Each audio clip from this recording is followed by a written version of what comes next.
Have you ever thought about opening your own mobile cart or kiosk business? Maybe the facility you manage could establish new revenue by adding coffee, food, or retail services. Cart King International can be the answer to your needs. Cart King is a North American designer and manufacturer of the finest mobile coffee, food, and retail carts and kiosks. Cart King has been working with clients and corporations across North America for 20 years, providing innovative designs, custom manufacturing, and timely delivery. Carts and kiosks are fun, and so are the dozens of designs on our website. Please visit us today at www.cart-king.com or just call us at 1-877-986-7771 and get your sales rolling.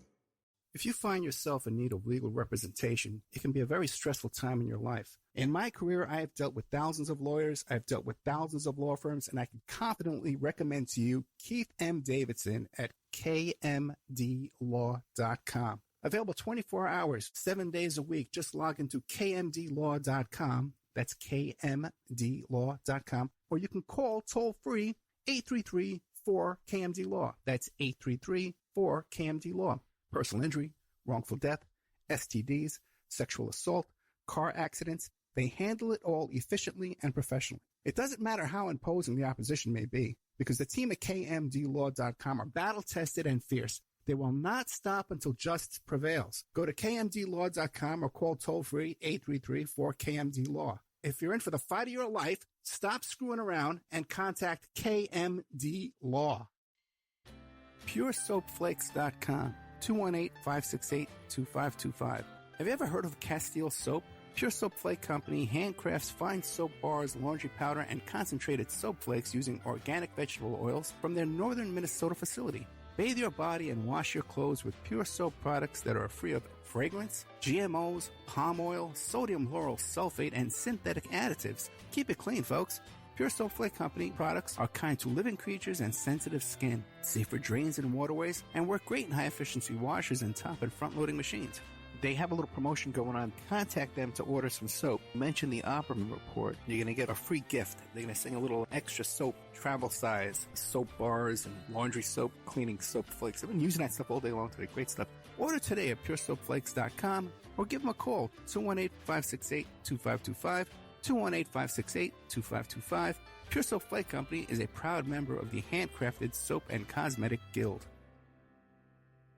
Is your credit in bad shape? Do you need a new car? Ready to buy a new house? You want to rent an apartment? Are you going to apply for a job? Any one of these activities, they're going to ask for a credit report and then check out your credit score. Let Dynamic Solutions 2 erase your negative credit remarks. You go to www.dynamicsolutions2, that's the number 2.com, or call 424-888-2820. Now, if you enter promo code ED or you mention Ed Opperman, you get a 10% discount. How's that? You get a free consultation, all negative items removed, get back in positive credit position. Dynamic Solutions 2, life-changing dynamic financial solutions.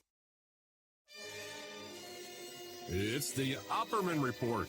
Join digital forensic investigator and PI Ed Opperman for an in-depth discussion of conspiracy theories, strategy of New World Order resistance, high-profile court cases in the news, and interviews with expert guests and authors on these topics and more.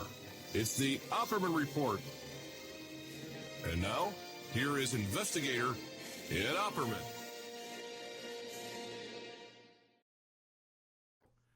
Okay, welcome to the Opperman Report, coming to you from the Aquadam.net studios here in Tampa Bay, Florida.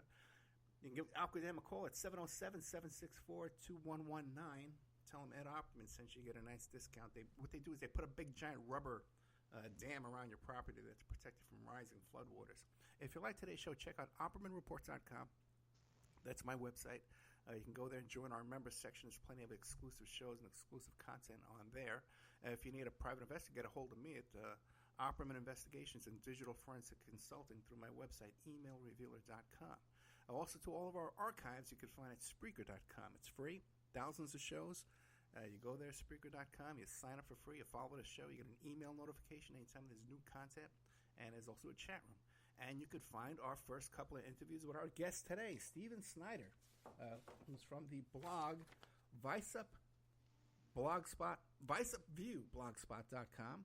He's got a book just came out called Strange Tales of the Parapolitical. And you can find got a podcast going too. Great voice too. Where do you hear this guy's voice? The farmpodcast.com. It's on every weekend with brand new content. Mr. Snyder, are you there? Yes, I am, Ed, and thank you for having me back on again. You hear that voice? I wasn't kidding you. Right? I got a voice for radio, man. Hey, now, Stephen, this is the first time you're using your full name in public? Yeah, just about. I think I did a couple other shows with Steven before, and of course they have been listing me that on the Farm Podcast. But yeah, this is the first time I've done kind of a show outside of my own where I've been using my actual name. Yeah, because everyone knows you as the Recluse, right? Yeah, absolutely, and the whole spider logo. How cool is that? All right, so great new book came out because you're into all the same kind of stuff that my audience is into. So we're talking off there for like 10 minutes before we even get the show started. Strange Tales of the Parapolitical. What are we going to find there?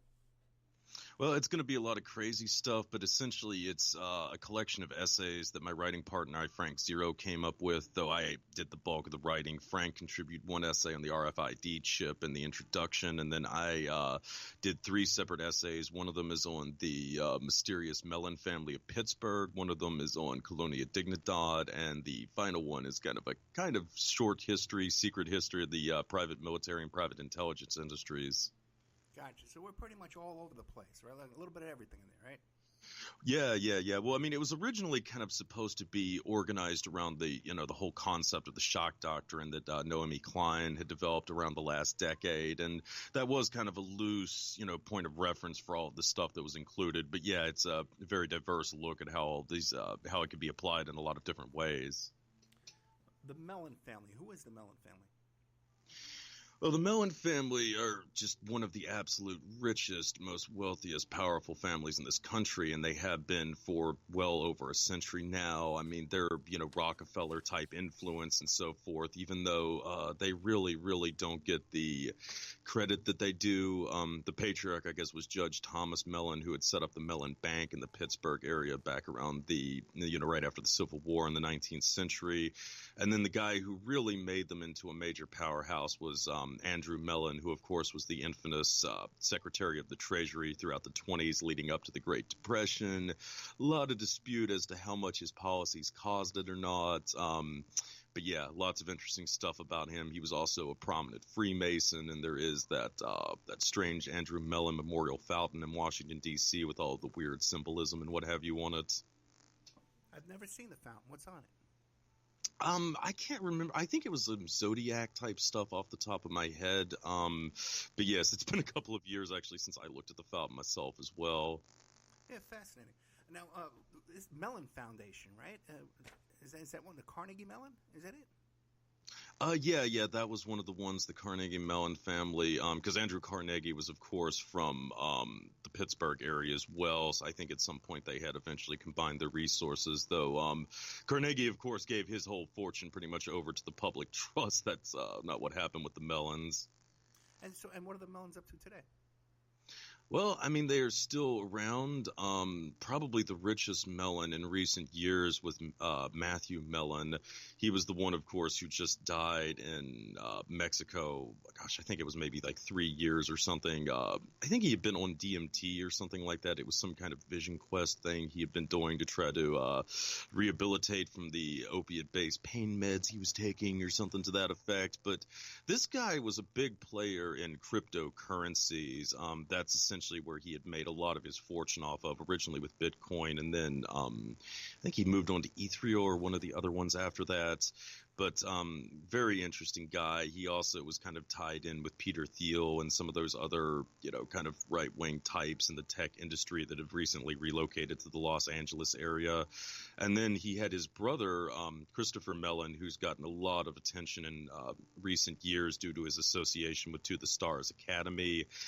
Mellon had been on the Senate Intelligence Committee. I can't remember the full names of it right now, but he had done that for several years. He had at one point been an aide to Jay Rockefeller, and then not long after he had retired from government, he had really taken up the whole UFO cause, has become a really prominent spokesman for To the Stars and so on. So, they're still very active. They're still very wealthy, and they still seem to have some interest in some rather strange subjects as well.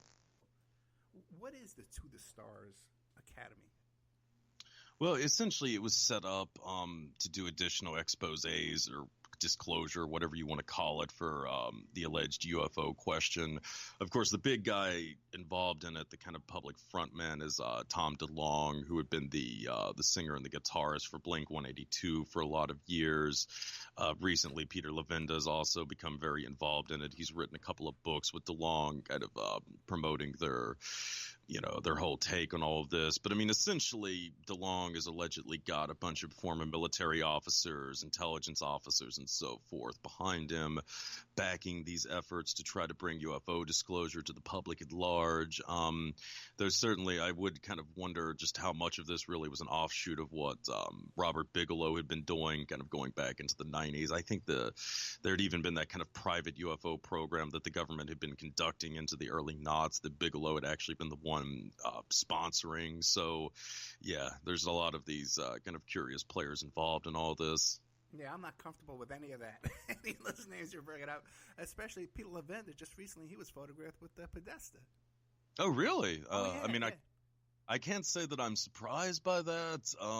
Yeah, no, definitely Peter Levenda has really seemed to have fallen from grace in the last couple of years. Of course, you've got that whole, Association of Former Intelligence Officers bit too, and that just bizarre Las Vegas chapter that he's involved in with Richard Doty and John Alexander, and of course, what's his name? Colonel Michael Aquino, is that how it's pronounced? Aquino. Levenda's openly involved with Aquino nowadays? Yeah. I mean, those guys are all tied in with that Las Vegas chapter, which is so odd because, I mean, Vegas is also where Bigelow's based out of. So, I mean, it seems like that's kind of a major hub for a lot of this UFO stuff. And, I mean, you've got Levenda, you've got, John Alexander, Colonel John Alexander, a major proponent of non-lethal weapons and all that good stuff. So, yeah, I definitely think there's probably some very strange things being discussed in that particular chapter of the Association of Former Intelligence Officers. Yeah, I got a strange email from Levenda one time that he never responded back to me. And, Bob Bigelow, he made his fortune with budget suites and the Siegel suites, those long-term stay motels there in Nevada. Which yes. It's like an open stomping ground for drugs and prostitution. I don't know how these places don't get closed down. Well, I was going to say that, Bob Bigelow made his fortune in real estate in Nevada, which just basically screams out, I'm in the syndicates, essentially. Real estate has always been a very popular way of laundering money. So, it's hardly surprising that there would be a lot of illicit activity going on at the properties that he was involved with. And, he was involved with Linda Moulton Howe. They were boyfriend-girlfriend. Oh, really? Still be, yeah. Okay, and she was the really prominent one with the crops, or not the cattle mutilations, right? Cattle mutilations, right. And Art Bell over there, another Vegas character with a military background, by the way, too, as well. Well, it's a small world. Yeah, it is. It is. Small world. Okay. Now, somehow these melons, you've traced them back to the MK Ultra? Yeah. It was very curious, actually. Well, it sort of went back to what was it, the Institute for the Study of Human Ecology, or whatever the one product was that was bankrolling this stuff. Anyway, there were a couple of guys involved with the Institute. One of them was Colonel James Monroe, and he was going to these national strategic I can't remember what they're called now, but they were sponsored by the American Army War College. And essentially these things had been set up in the 1950s to indoctrinate elites, high-ranking military officers, and what have you, in the span of the evils of communism and that type of thing. And one of the guys that he got tied up in with this was a guy named Frank Barnett. Barnett, you don't really hear a lot about him, but he was a very highly connected guy. He was a Rhodes Scholar, the whole 9 yards, and he would go on to found a little-known body called the National Strategic Information Center, which had a pretty extensive list of heavy hitters in it. Of course, there was William Casey, the future CIA director. There was a member of the Bush family. There was Frank Shakespeare, I believe, went on to become a major figure in the Heritage Foundation and what have you. So anyway, Frank Barnett is rubbing shoulders with James Monroe prior to setting up the NCIS and the NSIC. And anyway, they start getting approached